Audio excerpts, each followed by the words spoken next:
이제 부모의 역할은 제목으로 말씀을 전가하겠습니다.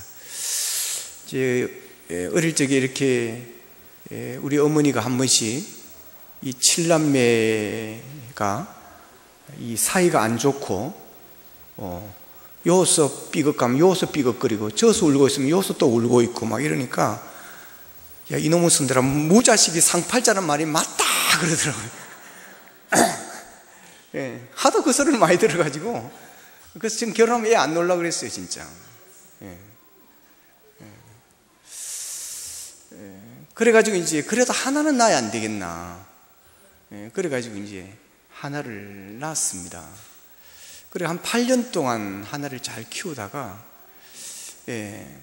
그래도 주위에서 이제 시대가 바뀐다, 딸 시대가 오고 모계 사회가 이루어질 거다 이제 이러더라고요. 그래 겁이 덜컥 나는 거예요 이게. 그래가지고 딸을 낳아야 되겠다.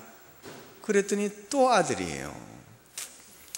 그래도 윤재덕이 하면 한다는 기질이 있지 여기서 포기할 수가 없지. 그래 또 세 번째를 이제 그때는 나이 차이 없이 바로 이제 이어서 셋째를 낳았어요. 근데 웬일입니까? 고추를 달고 나왔습니다. 요즘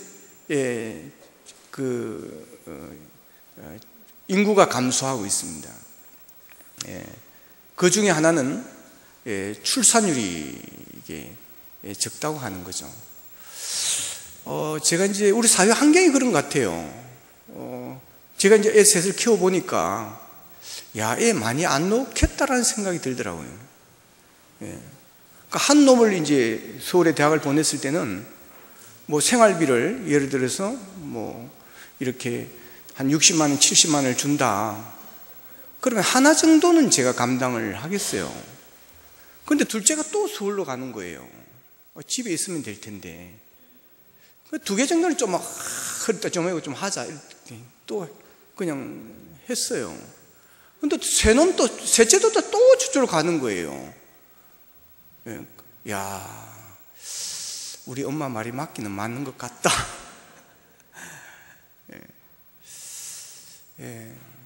그렇지만 성경은 그렇게 이야기하지 않습니다. 오늘 우리가 교동문에 읽었잖아요, 그죠? 장사의 수중에 화살 같다. 여러분 말씀을 믿으시기를 축복합니다. 말씀 믿고 많이 나으시기를 바랍니다. 이제 5월은 가정의 달인데 사실 가정의 달 되면 저는 되게 부담스럽습니다. 부담스럽고 이제 가정에 대한 설교 해야 되니까 어버이 주일이 되면 효자가 아니라서 또 어버이 주일 설교가 되게 부담스럽고 또 가정에 대해서 뭐 부부 관계에 대해서 또 설명할 때는 좋은 남편이 아니기 때문에 좀 많이 부담스럽고 그래도 우리 어머니가 안 계시니까 어버이 주일은 그래도 좀 나은데 또 이제 부부 가정의 생활에 대해서는 또 이 주인공이 옆에 딱 원수가 앉아 있으니까 이게 또 부담스럽고 그 다음 어린이 주일 설교는 더 부담스럽습니다 사실은. 이제는 좀 편해요. 아들 셋이 딱 앉아있어 보세요. 딱 성경 본문 읽을 때부터 자신을 노엽게 하지 말라 딱 읽을 때부터 이긴다. 이 딱 부담이 생기는 거예요. 이 딱 부담. 그때부터 부담이 생깁니다. 딱 세 놈이 앉아가지고 딱 있으면요. 근데 은혜 가운데 다 떠나가고 없어가지고 오늘은 좀 편하게 할 수 있을 것 같습니다. 얼마 전에 이제 서울에 갔다가 우리 이제 그 애가 사역하는 교회에 가서 그 목사님을 만났어요. 이제 목사님 만나가지고 이제 차를 마시면서 하는 이야기가 이 아들 전도사님이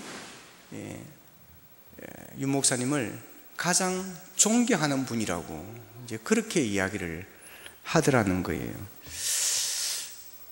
야, 여러분 제가 그 말 듣고 기분 좋았을까 안 좋았을까요? 당연히 좋죠. 당연히 좋죠. 근데 그냥 마냥 좋은 것만은 아니었어요. 그냥 기분이 좋으면서 한편으로는 되게 찔리는 거 있죠. 되게 찔리는 거예요. 고맙기도 하면서 아들이 그렇게 했다는 건 막 고맙기도 하면서 또 한편으로는 아들에게 미안하기도 하고 또 찔리기도 하고 그러면서 이제 무슨 생각이 들었는가 하면, 얘들이 집에 있을 때 좀 더 잘해줄 걸, 좀 더 배려를 해줄 걸, 좀 더 친절할 걸, 좀 더 온유해질 걸, 그런 아버지가 될 걸, 이런 생각이 들면서 아이들을 노엽게 했던 그런 일들이 후회가 되어지기도 했습니다. 애들이 이제 크니까 어릴 때 있었던 이야기들을 이렇게 해요. 그때 아버지들, 그때 막 되게 그랬다고, 뭐 이제 이런 식의, 안 잊어버리는가 봐. 나 다 까먹었는 줄 알았는데. 이제 그 중에 하나가 이런 거예요. 이제 위에 큰 놈, 작은 둘째하고 밑에 이제 막내하고는 제가 이제 이렇게 좀 편애를 했다고 하는 거예요. 그러니까 이제 큰 애들을 아침에 와서 깨울 때는, 야, 윤서민 일어나! 야, 윤우서 빨리 일어나! 이랬는데, 이제 막내를 깨울 때, 교희야, 일어나라! 이랬다는 거예요. 그러니까 또 애들 밥 먹으러 올 때, 야, 빨리 밥 먹고 가야지. 윤성규야, 빨리 밥 먹으러 와. 윤선민, 빨리 밥 먹으러 와. 빨리 밥 먹고 가야지. 이러는.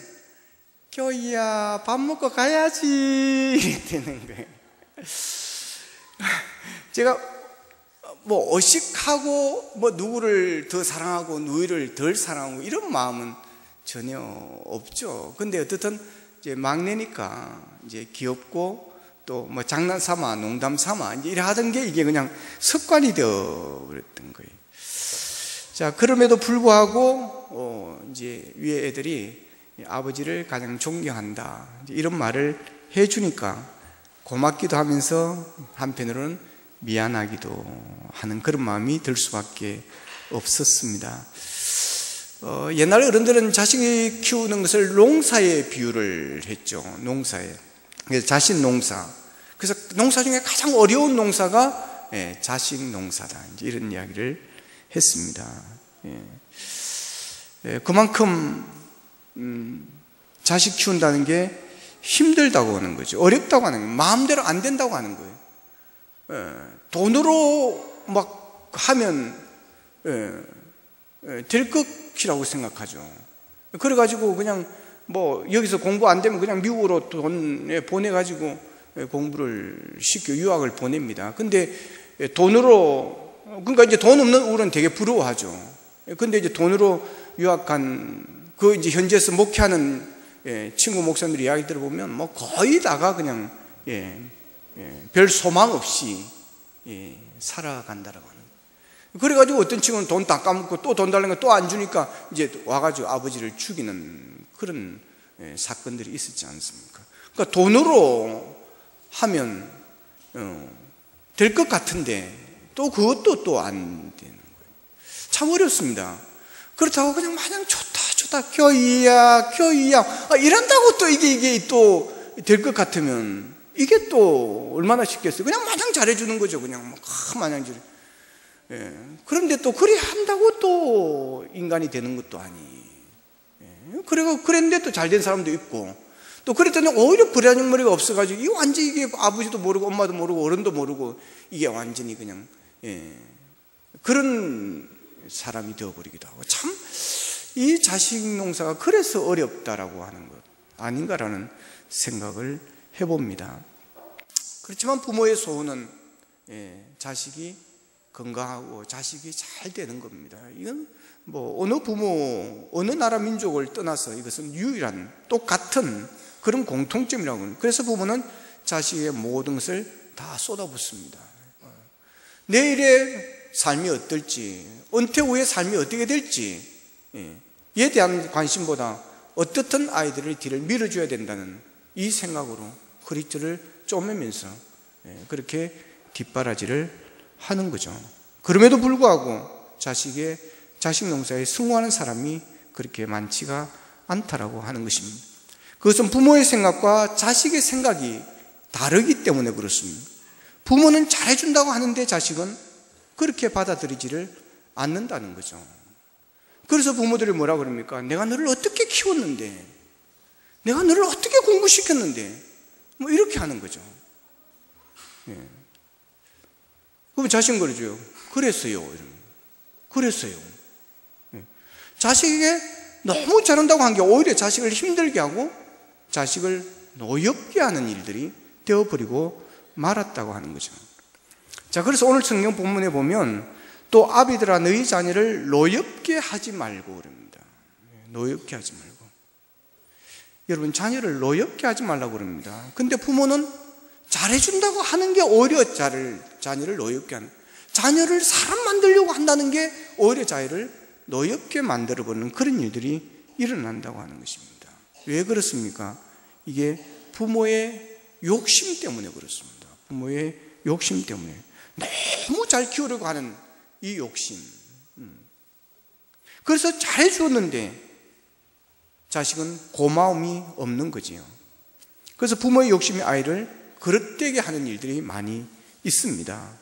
애의 취미가 뭔지, 애가 뭘 좋아하는지에 대한, 애가 뭐에 관심이 있는지에 대한 그런 것에 대한 것은 전혀 고려하지 않고 그냥 부모가 원하는, 부모가 시키고자 하는 그런 일들을 억지로 막 끌고 가는 거죠. 그래서 하라는 대로 해 그럽니다. 하라는 대로. 무슨 그리 말이 많아, 잔소리가 많아. 하라면 하는 거지. 다 너를 위해서 하는 거야. 너를 위해서. 우리가 잘 생각해 봐야 됩니다. 정말 아이를 위해서인지 부모의 어떤 한 맺힌 게 있어서 그런 건지, 아이는 싫다는데 왜 부모는 그렇게 계속 해야 하는 것인지, 내 욕심대로 키우려고 하다가 아이를 힘들게 하고 아이를 미치게 만들어버릴 수도 있다는 사실을, 그래서 아이들이 집을 나가버리는 탈선한 일들이 많습니다. 여러분, 집 나간 애들을 이상하게 생각하지 마십시오. 우리 아이는 집을 안 나갔다고 여러분 자랑스러워하지 마십시오. 나가고 싶어도 못 나갔을 뿐입니다. 여러분, 마음은 이미 여러분 몇 번을 가출하고 마음은 이미 밖에 가출해 있는 상태라는 사실을 아십니까? 그래서 노엽게 하지 말라고 그럽니다. 행복하게 해주라고 하는 거예요. 아이도 인격이 있습니다. 여러분, 그 인격을 무시하면 안 됩니다. 무조건 하라는 대로 해, 이것은 여러분 인격을 무시하는 것입니다. 부모가 부모의 권리를 남용할 때 아이는 상처를 받습니다. 자녀를 품어주시고 따뜻하게 대해주시고 대화로 많이 풀어나가야 됩니다. 자녀를 노엽게 하지 않으려고 하면 부모가 자녀에 대한 욕심을 좀 내려놓을 필요가 있습니다. 자식을 부모가 원하는 사람을 만드는 것이 아니라 진정 하나님이 원하는 사람, 그런 사람으로 만들어야 될 줄로 믿습니다. 그리고 부모들의 이 자신감이 아이를 노엽게 할 수 있습니다. 내가 이 자녀를 사람을 만들겠다고, 내가 자식의 버릇을 고치겠다고 하는, 여기에서 여러분 아이를 노엽게 할 수 있습니다. 저는 사랑의 매는 필요하다고 생각하는 사람입니다. 그런데 이 사랑의 매와 폭력의 한계선이 애매모호합니다. 이 선을 잘 지켜줘야 되는 거예요. 사랑의 매라고 했지만 아이는 그것을 폭력으로 받아들이는 것입니다. 그래서 노여워하고 힘들어하는 거예요. 그렇기 때문에 내가 이 아이를 사람을 만들겠다고, 내가 이 아이를 버릇을 고쳐놓겠다고 너무 과한 욕심은 부리지 마시기를 바랍니다. 사람의 힘으로 되는 게 아니에요. 이는 힘으로 되지 아니고 능으로 되지 아니고 오직 나의 신으로 되느니라. 할렐루야. 여러분, 그렇기 때문에 사랑의 매로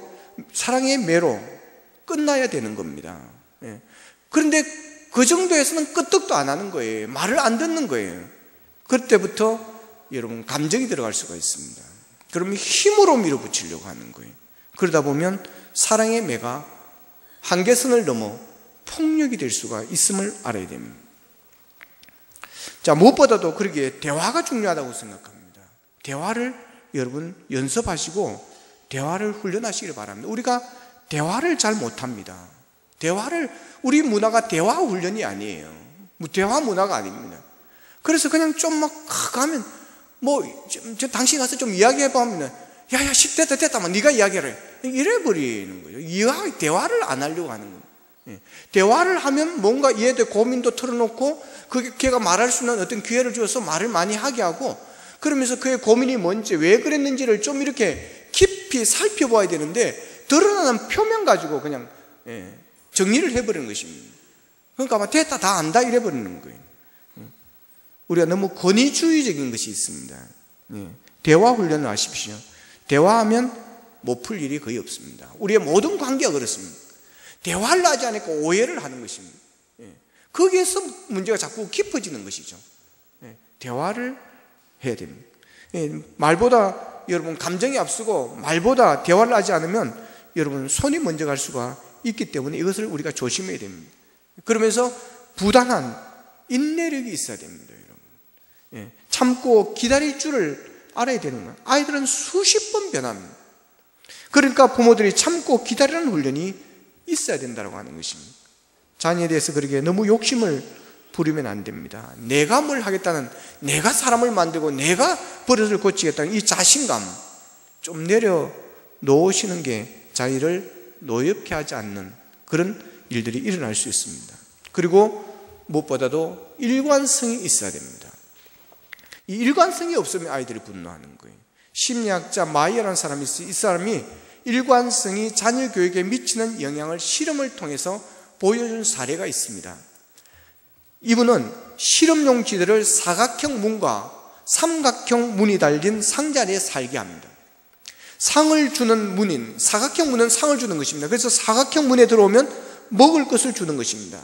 근데 삼각형 문은 벌을 주는 것입니다. 그래서 삼각형 문에 들어오면 사정없이 때리는 것입니다. 이 반복 학습된 쥐들이 나중에 삼각형 문을 건드리지 않으면서 불편한 상자 속에서 잘 살게 됩니다.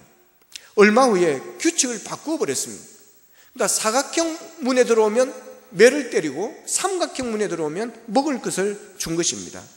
여러분, 그러자 이 쥐들이 어떻게 했을 것 같습니까?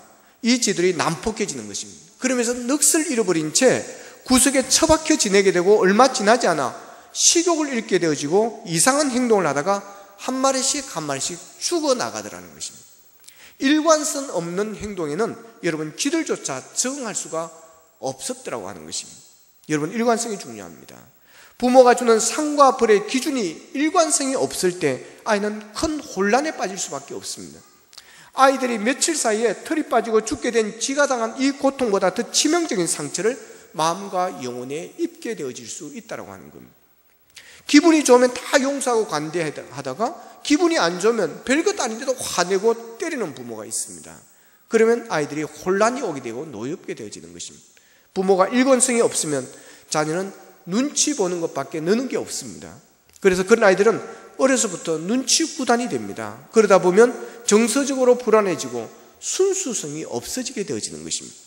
그러나 부모가 일관된 태도와 기준으로 대할 때 자녀들은 안정감을 갖게 되고 부모를 신뢰하게 되고 부모를 사랑하게 됩니다. 그리고 매를 맞아도 인정하게 되어지는 것입니다. 그리고 자기가 반성하게 되어지는 것입니다. 그러기에 이 일관성이 있어줘야 됩니다. 그렇게 우리는 자녀에 대한 욕심을 내려놓고 중요한 것은 자녀의 모든 것을 하나님께 맡기는 것이 중요합니다. 맡기고 기도할 수 있기를 바랍니다. 내가 할 수 있는 데까지만 하시고 그 이상까지 여러분이 하려고 하지 마십시오. 그냥 하나님께 맡기시기를 바랍니다. 기도하십시오. 여러분, 부모의 기도가 자식을 살리고 부모의 기도가 자식을 변화시키고 부모의 기도가 자식의 버릇을 고치고 부모의 기도가 자식을 사람 만들게 하는 줄로 믿습니다. 내가 기도할 때 하나님이 역사하시는 것입니다. 자녀들이 변하는 가장 큰 요인은 부모의 기도에 있다고 저는 믿습니다. 자녀를 위해서 기도하십시오. 기도하면서 기다리십시오. 정말 믿는다면, 하나님을 믿는다면, 여러분의 기도를 하나님이 들으실 줄로 믿는다고 한다면 기도하면서 기다리십시오. 하나님께서 하시면 능치 못할 일이 없습니다. 자식이 여러분의 기대에 못 미친다 할지라도, 여러분을 실망시켰다 할지라도 너무 실망하지 마시고 절망하지 마시고 무자식이 상팔자다고 소리 지르지 마시고 여러분 하나님께 맡기고 기도할 수 있기를 바랍니다. 하나님이 하시면 됩니다. 하나님은 바꿀 수 있습니다. 하나님은 새롭게 할 수 있습니다. 기도하십시오. 여러분, 자식의 앞날은 부모님의 기도에 있습니다. 그래서 우리가 특세할 때 했던 구호가 있죠. 부모의 새벽기도, 자식의 평생 축복. 여러분 믿으시기를 바랍니다. 여러분 말썽쟁이 자식 바라보면서 너무 낙심하지 말고 주님께 나와 두 손 들고 기도하십시오. 할 수 있다 하시니는 나의 능력 주 하나님, 낙심 말라 하시고 기도하라 하시네. 할 수 있다 하신 주, 할 수 있다 하신 주, 기도만이 능력이라 하시네. 기도만이 능력이라 하시네. 같이 하겠습니다. 할 수 있다, 할 수 있다 하시니는 나의 능력 주 하나님.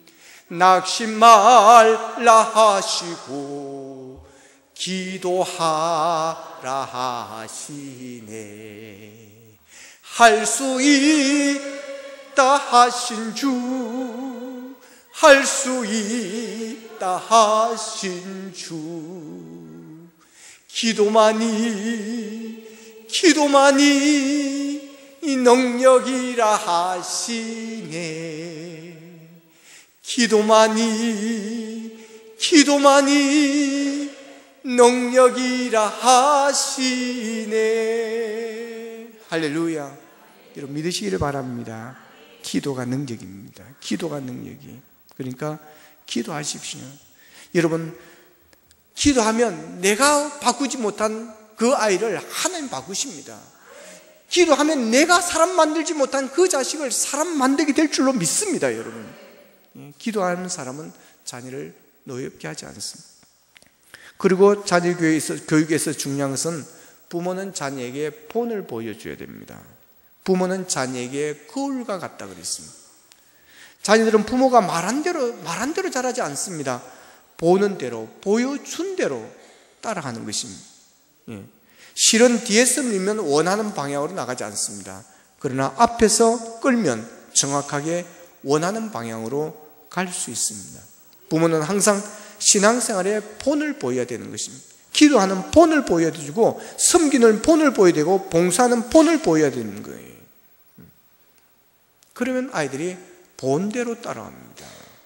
섬기는 걸 봤기 때문에 교회를 섬기고 주의 종을 섬기는 것입니다. 이게 산교육입니다. 이게 산교육.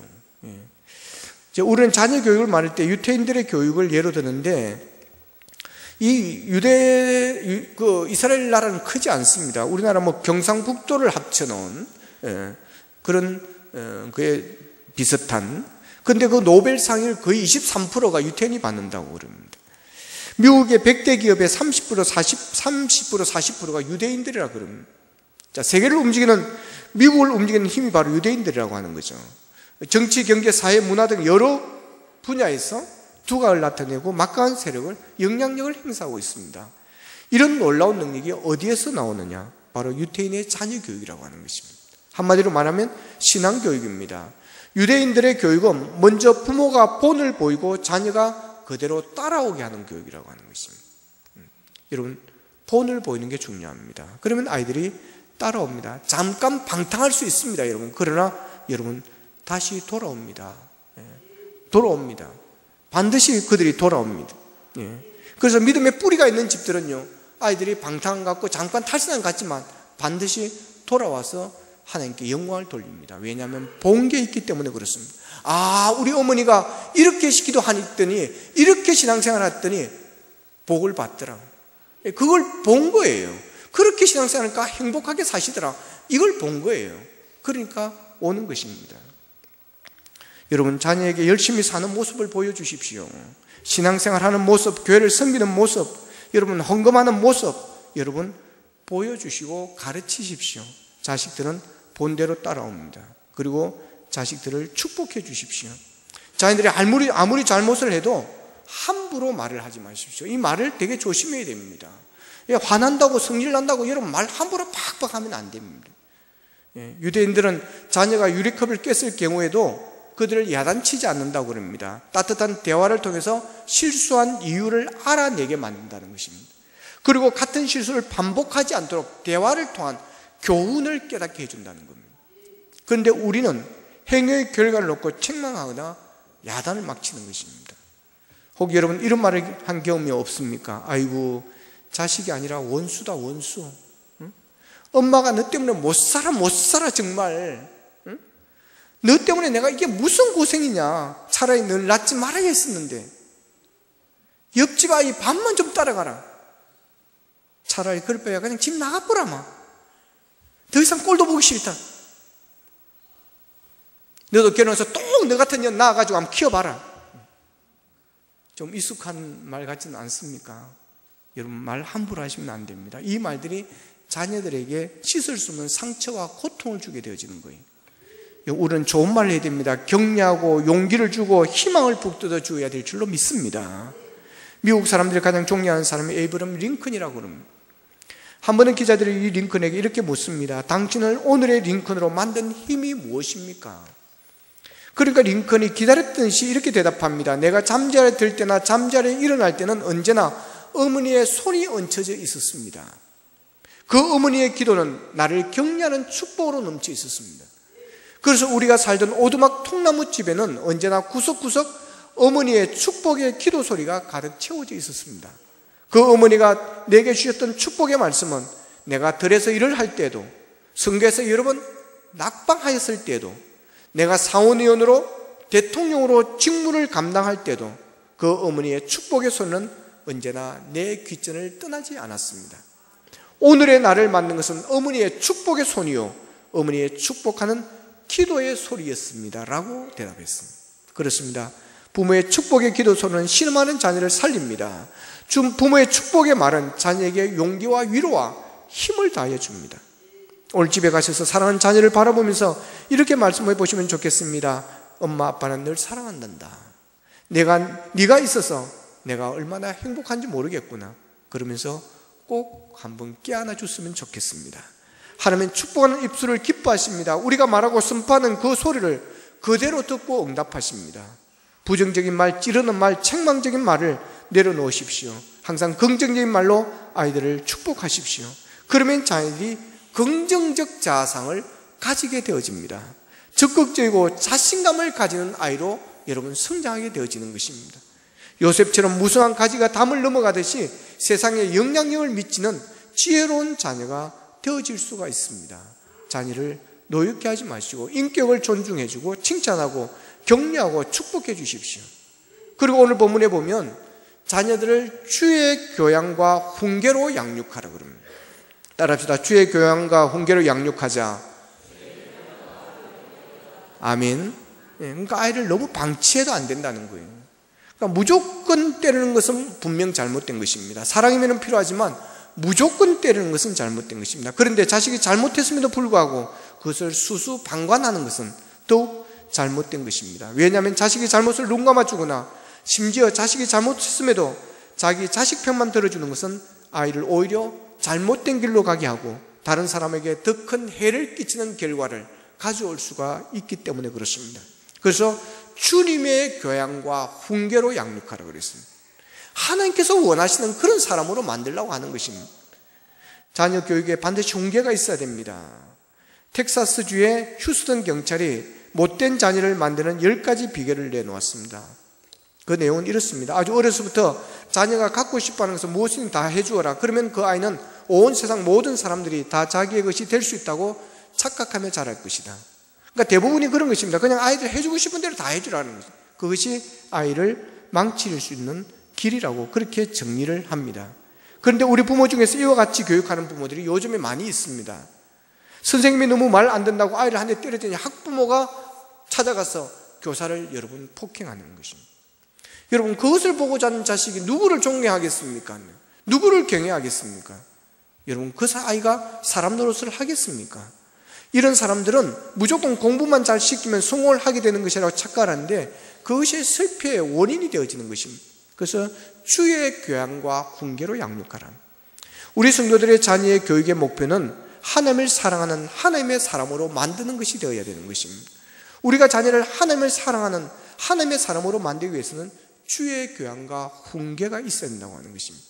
그래서 디모데후서 3장 16절 17절에 보면 모든 성경은 하나님의 감동으로 된 것으로 교훈과 책망과 바르게 함과 어로 교육하기에 유익하니 이는 하나님의 사람으로 온전하게 하며 모든 선한 일을 행할 능력을 갖추게 하려 함이라 그랬습니다. 하나님의 말씀으로 온전하게 만들어주는 것은 하나님의 말씀, 여러분 성경으로 교육하라고 하는 것입니다. 그런데 오늘 많은 예수 믿는 사람들은 자녀를 하나님을 사랑하는 하나님의 사람으로 만드는데 실패하고 있습니다. 왜 그렇습니까? 가치관이 세상 것에 있기 때문에 그렇습니다.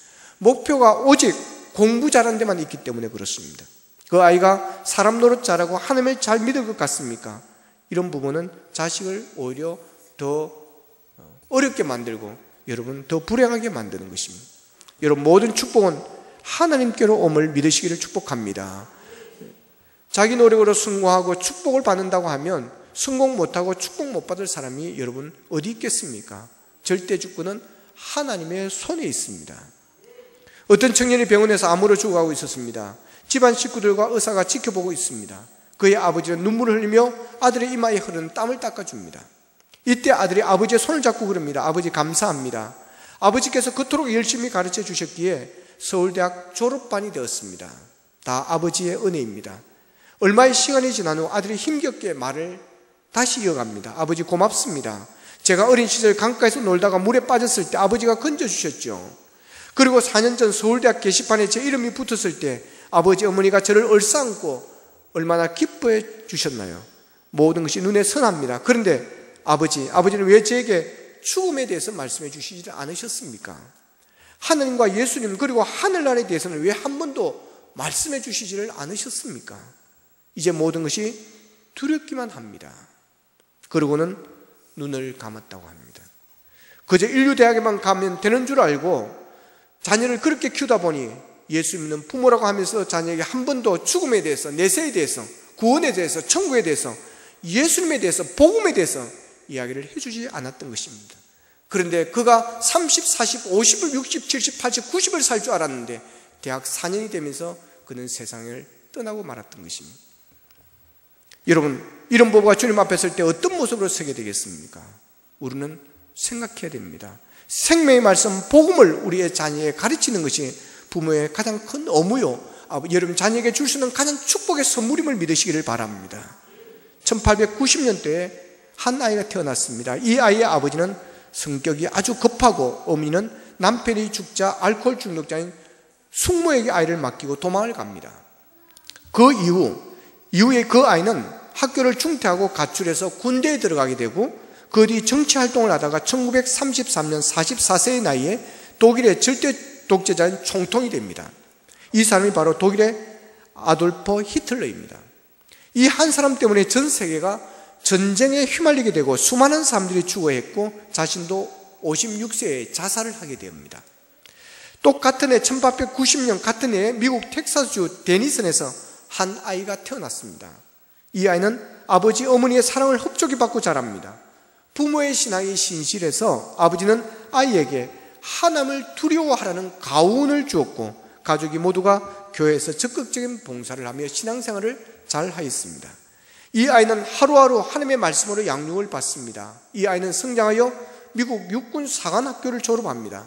그의 이름은 아이젠하워로 후에 미국 연합군 사령관이 됩니다. 1944년 6월 6일 히틀러와 아이젠하워 두 명의 동갑내기는 전투에서 만났습니다. 11개월에 걸쳐 싸운 결과 히틀러는 지하 방공 대피소에서 스스로 목숨을 끊었고 반면 아이젠하워는 전쟁에서 승리하고 62세의 대통령이 되어 78세를 지내다가 평화롭게 세상을 떠났습니다. 똑같은 해에 태어난 동갑내기는 두 사람의 길이 왜 이렇게 다를까요? 그것은 주의 교양과 훈계로 양육했는가의 문제였습니다. 한 가정은 주의 가정과 훈계가 있었지만 한 가정에는 하나님의 말씀이 없었고 주의 교양과 훈계가 없었다는 것입니다. 한 사람은 어렸을 때부터 말씀으로 양육을 받았지만 한 사람은 말씀 없는 가정에서 자기의 멋대로 자랐습니다. 그것이 두 사람의 길을 이렇게 결국은 다르게 만들었습니다. 그렇습니다. 건강하고 똑똑한 자녀가 되는 것도 중요하지만 믿음이 좋은 자녀, 하나님의 말씀을 사랑하여 올바른 가치관을 가지고 하나님을 사랑하고 이웃을 사랑하는 사람으로 키우는 것이 훨씬 중요하다는 교훈입니다. 자녀에게 무엇을 가르쳐주고 계십니까? 가정에서 교회에서 가르침을 받은 것들이 무엇입니까? 여러분의 자녀는 하나님의 말씀으로 주의 교훈과 훈계를 받으며 여러분 자라나고 있습니까? 자녀들이 주일 성수를 잘 하십니까? 하나님의 것을 하나님께 바치는 11조 훈련을 잘하고 계십니까? 여러분의 자녀를 주의 교양과 훈계로 양육할 수 있기를 바랍니다. 그래야 여러분의 자녀가 믿음이 좋은 사람, 하나님을 잘 섬기는 사람, 오직 하나님의 영광을 위해서 사는 사람, 그리고 많은 재물이나 금은보다 하나님을 더 사랑하는 사람이 되기를 원합니다. 여러분 자녀를 위해서 기도하십시오. 그리하여 자녀들의 앞날에 시온의 대로가 열리고 자녀들이 건강하고 자녀들이 이 사회에 꼭 필요한 그런 하나님이 그런 자녀가 되어서 여러분의 보람을 느끼고 또한 하나님께 영광을 돌리는 여러분의 가정, 여러분의 자녀가 되기를 주님의 이름으로 축원합니다. 기도드리겠습니다. 우리 말씀을 붙들고 함께 기도하기를 원합니다. 우리 자녀를 위해서 이 시간 함께 기도하기를 원합니다. 자녀가 없는 자들은, 결혼하지 않은 자들은 부모님을 위해서 이 시간 함께 기도했으면 좋겠습니다. 하나님, 우리의 자녀를 사랑해 주시기를 원합니다. 아버지하며 우리의 자녀에게 준 상처들이 있습니다. 긍휼히 여겨 주시고, 아버지하며 이제는 노엽게 하지 않기를 원합니다. 주의 교양과 훈계로 양육하기를 원합니다. 욕심을 좀 내려놓기를 원합니다. 우리의 자신감을 좀 내려놓기를 원합니다. 하나님께 맡길 수 있도록 주님 도와주시옵소서. 하나님 아버지, 하나님 아버지, 낙심하고 포기하지 않기를 원합니다. 하나님 아버지, 하나님 아버지, 하나님께 맡기며 끝까지 기도하게 하여 주시옵소서. 하나님은 하실 줄, 하나님은 변화시키고 하나님은 바꾸시고 하나님은 사람을 만들게 하실 줄로 믿습니다. 하나님 아버지 도와주시옵소서. 우리 아이를 불쌍히 여 주시옵소서. 우리 아이도 힘듭니다. 아버지 하나님 어렵습니다. 주님 도와주시옵소서. 능력을 주시고 지혜도 주시기를 원합니다. 건강도 주시기를 원합니다. 하나님 아버지, 그래야 우리의 자녀가 올곧게 자라게 하시고 건강하게 자라서 하나님 앞에 쓰임받으며 이 사회에 꼭 필요한 하나님의 일꾼 될 수 있도록 도와주시옵소서. 다 같이 한 목소리로 기도드리겠습니다. 자, 우리 신 아버지 하나님 은혜를 감사합니다. 하나님 아버지, 하나님 우리 자녀들을 위해서 기도합니다.